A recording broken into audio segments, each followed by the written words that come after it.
kolekcijos.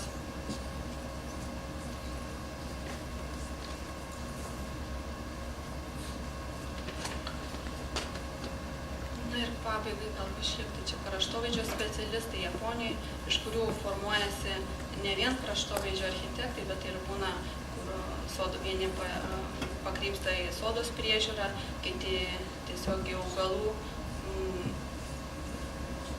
augalų specialistus.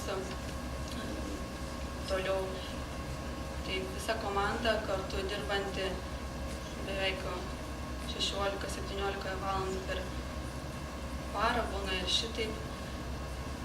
Čia įrengimo metu naudojami jų senoviniai būdai akmenų pakėlimui, įsivežimui į teritoriją. Ir kaip prieš tai buvo kalbama apie vizualius menus, tai būtent šitose nuotraukose ir yra, kad buvo rengiamas daugiau tai apšvietimo šventėj, akmenų kriokliai padaryti ir tiesiog ant jų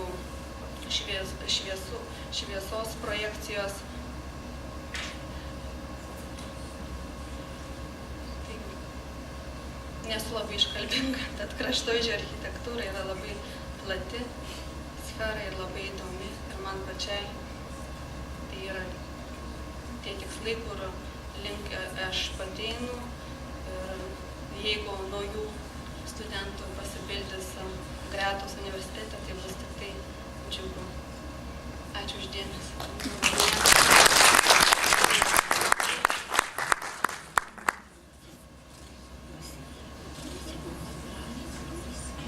Galima klausimą. Taip, prašom, klausimas labai noriu klausimų. Kokie augalai pirmam planete yra formuojami ovalo forma, rutulio Japonijoje? Į mikrofoną. Garsiai paklauskit. Domina mane pirmaplanėme vaizde formuojami Japonijoje augalai, kokie populiariausi. Pirmoji skaidriai jūs turite omeny? Ar šiaip? Tai pagrindė augaliai, tai formuojamas azalijos. Ir šiaip pas jos pagrindė yra, jeigu mes naudojam daug rūšių, tai yra labai mažai rūšių, pagrindė yra azalija, buksmedžiai, paskui iš šitų, o azalijų yra kelios rūšys, tai yra smulkė lapės, visžalės, tai ovaliai formuojamos yra azalijos ir buksmedžiai. Ovaliai jų neformuoja, nebent tai yra, jeigu pušies medelis. Klausia, ar pušų žemų? Skėtinė forma arba tokius kažkiek tai į mažesnius medelius kaip bonzai, bet labai jų nedaug yra, nes jos pagrindė bonzai tai yra vazoniniai, o soduose jie tiesiog per maži, tai būna natūraliai paformuoti medžiai. Tiek nuo mažų iki didelių jos formuoja kasmet po 2 kartus. Prašom dar klausti, turite progą. Tikrai drąsiai. Laiką mes jau vis tiek suvalgėme. Domintų, kaip įrenginėja samanų kilimus. Samanos yra atskirai auginamos, tai yra samanų augintojai ir įrengiant principas yra, kad žemė turi būti būtinai gerai suplota, paskui ant viršaus jie naudoja čerpių skaldą smulkę ir kadangi samanos yra atvežamos su žemės sluoksniu 5 iki 7 cm, tai ant tos čerpių tokios kaip acijų uždėliojamas ir tada gerai pridaužomos, netgi taip galima sakyti. Ne tai, kad pridėti, bet jas labai gerai reiks sujungti su tuo apatiniu dirvožemiu per skaldą, kad susiformuotų ir paskui laistymus. Taip, dar kažkas norėjo paklausti. Taip pat dėl tos skaldelės, kur yra Japonijoje, ar ne, sodai skaldelė padengti, iš praktinės pusės, kaip tai prižiūrima, nes lapų lapija, klevai, o jinai tiek idealiai steriliai, kaip? Su kantrybė prižiūrima. Tai kur medžių lapai... Galiu pasiūlyti klientams, bet iš tikrųjų pirmas klausimas iš praktinės pusės. Kad jie visada būtų balti klausimas, toks kaip jie lieka balti. Tai gerai, tegu atsako. yra siurbliai, bet tai šventyklose ten, kur negalima naudoti arba yra lankymai, tai yra tiesiog natūraliai nušluojama su šluotelė. Jeigu sutrypiama, tada paskui išlyginama. Bet tai irgi nėra, kad jie lapai užkris pilnumoj, o jeigu ir kažkokia dalis užkrint, kitą kartą būtent tuo metu, kai yra sezonas, pavyzdžiui, klevų kritimo lapų, tai kažkokią dalį ir palikdavom tam, kad tai irgi yra gruodžis, tai yra sezonas, kurio reikia džiaugtis. O toliau, kad ten žolė, ten nežels taip smarkiai, o jeigu drėgmė užeis, tai yra tiesiog priežiūra. Dėja, nieko nesugalvosi rankytėm, suprantu, ir viskas. Yra siurbliai, jeigu taip. Jo, bet ne visur sakė taip. Gal garsiai. Aš garsiai pasakysiu, o kaip dabar, tarkim, apsisaugo nuo piktžolių kažkokių, tai dangas kokias tai naudoja apsaugai, tai būtent Klausia, kaip nuo piktžolių apsisaugoja. Tas per akmenis. Ne, Randapų vaistų. Per skaldą, kad tarkim. Per skaldą? Jo, kad neišsis. Nu, jie nelaisto, ne. Ačiū. Bet yra kaip variantas galima, o šiaip išravi.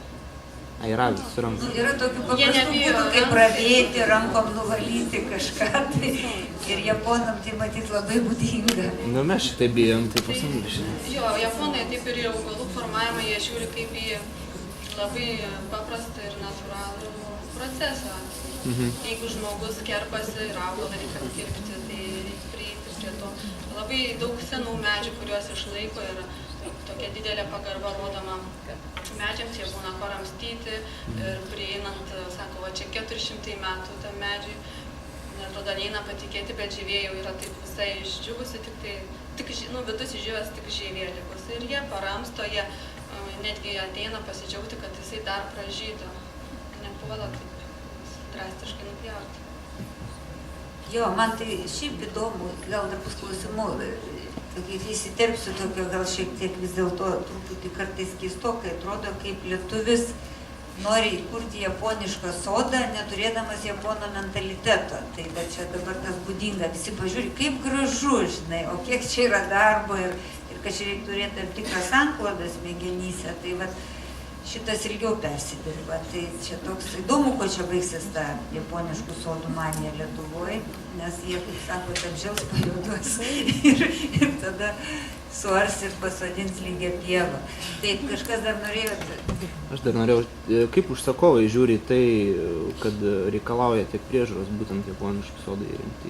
Jo, tai klausimas toks, aš garsiai pakartosiu, kaip žiūri užsakovai į tai, kad japoniškas sodas tiek daug reikalauja priežiūros prieš atsakymą. Laurai duodama, sakysiu, jie pyksta ant japonų. Ar ant Lauros pyksta, ar ant japonų? Tie žmonės, kurie nori japoniško sodo, jie nebijo ir priežiūros. Ir jie, jeigu kažko tai nori, tai nežiūri toliau į kitus veiksmus, visą laiką neprieštarauja dėl priežiūros. O tie, kurie galbūt nori tik tai grožio, kuris vadinasi japoniškas sodas, tada jie labai nenori priežiūros. Ir tame galima, jeigu žmogus gali įsirengti sodą, jis gal gali tada nusisamdyti specialistą, kuris prižiūrės. Gal geriausia būtų japonas specialistas, aš suprantu. Arba tiesiog tada projektuojama kažkiek tai minimalistiniu stilium, kad žmogui būtų mažiau, kad gal netgi po tą skaldėlę galima ir Japonijai taip po tą skaldėlę sauso cemento pabarstyti, tada sukietėti dirvožemis mažiau šansų piktžolėms augti. Na jau, lietuviai išradingi. Taip, dar klausimų turim, Laurai. Gal visi sužinoja, kad ne taip brangiai kainuoja, bet reikia daug darbo, irgi nebenorės. Sakė, pirmiausia, tai pigu turi būti, ar ne? Ačiū. Tai labai ačiū, tikrai. Labai džiugu, kad publikai atsirado klausimų. Labai džiaugiuosi to. Tai kągi, aš dar kartą atsiprašau už tą mūsų laiką, bet yra taip, tikrai visi pranešimai įdomus. Ir dabar ką, kviečiame Sandrą Kanapeckaitę ir Vilmą Budinenę. Kviečiame, nu ką, ką norėtumėt? Norėtumėt pertraukėlės ar norėtumėt? Pranešėjas sako, lyg nori, bet gal pertraukėlės. Iki tualeto prašom, bet neišsilakstykite, gerai? Jo, nes aš jau matau, kad Audronė nerimsta. Jo, skubam, ne? Skubam. Nu ką, skubam. Tai aš tada pristatysiu jūs, kol jūs suvaikščiosit, ar ne? Tai va, tai Sandra yra šiuolaikinės tvarios artimos gamtai aplinkos propaguotoja ir naujausių tendencijų variklis. Yra kraštovaizdžio architektė ir baigus taip pat pas mus studijas, kiek pamenu. Toliau.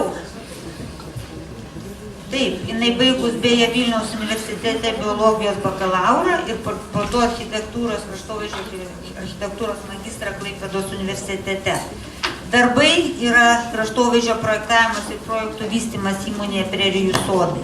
Ir Vilma Gudinienė, botanikė, natūralių augalų buveinių specialistė, kviečianti iš gamtos į gyvenamąją erdvę, perkelti ne tik gamtos formą, bet ir jų turinį ir taip sukurti darnę, bioįvairovę, praturtintą aplinką. Baigusi yra biologijos bakalauras, botanikos magistras Vilniaus universitete, darbai, gamtos tyrimai, konsultavimas, yra biologijos mokytoja. Taip masinis pažymėjimų atsiėmimo procesas vyksta. Tai atsirinko tik ne savo, nepaimti gerai, nes paskui reikės man atsiduoti 7 eurus. Tai išsirinko, taip. Pranešėjas. Auksinė žuvelė. Aha, taip, teisingai, žuvelės. Pavadinimas. Kaip miške pagauti auksinę žuvelę. Natūralistinio apželdinimo ypatumai. Ir ką, Diana Baravikaitė, po to Algimantas Alšauskas, taip? O kur Algimantas irgi dirbojo? Nu, nieko, Diana. Ne, po to, aš tiesiog pasiruošiu. O Diana, tu įkėlei čia savo viską jau? Įkėlei savo? Ne? Nu tai pradėsi. Pradėtų be Sandros. Tai gerai, tada tik. Tada prašom. Taip. Čia yra Vilnius. Viena Sandra, kita Vilnius.